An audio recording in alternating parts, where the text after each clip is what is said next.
કેન્દ્રીય નાણાપ્રધાન નિર્મલા સીતારમણ આજે દેશનું સામાન્ય બજેટ 2025 રજૂ કરી રહ્યા છે। આ તેમનું સતત 8મું બજેટ છે। સામાન્ય લોકોથી લઈને કોર્પોરેટ જગત સુધી દરેક વ્યક્તિ આમાં કરવામાં આવતી જાહેરાતો પર નજર રાખી રહ્યા છે।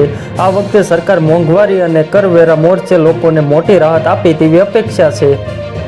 સંસદમાં બજેટ રજૂ કરતા પહેલા મંત્રીમંડળની બેઠક યોજાઈ હતી અને તેમાં વડાપ્રધાન નરેન્દ્ર મોદીએ કહ્યું હતું કે આ સામાન્ય માણસનું બજેટ છે અને ગરીબ ખેડૂતોની આકાંક્ષાઓનું બજેટ છે। બજેટ ભાષણની શરૂઆત કરતી વખતે નાણામંત્રીએ કહ્યું કે આ બજેટ ખાસ કરીને ગરીબો, યુવાનો, ખાદ્ય ઉત્પાદક, ખેડૂતો અને મહિલાઓ પર કેન્દ્રિત છે।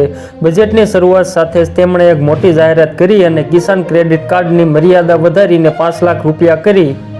ખેતી ઉપરાંત મત્સ્ય ઉદ્યોગ અથવા પશુપાલન કરતા લોકો પણ આ કાર્ડ માટે અરજી કરી શકે છે। અત્યાર સુધી તેની મર્યાદા 3 લાખ રૂપિયા હતી, પરંતુ હવે સરકારે 5 લાખ રૂપિયાની મર્યાદા સાથે નવા કસ્ટમાઇઝેશન ક્રેડિટ કાર્ડ જારી કરવાની જાહેરાત કરી છે।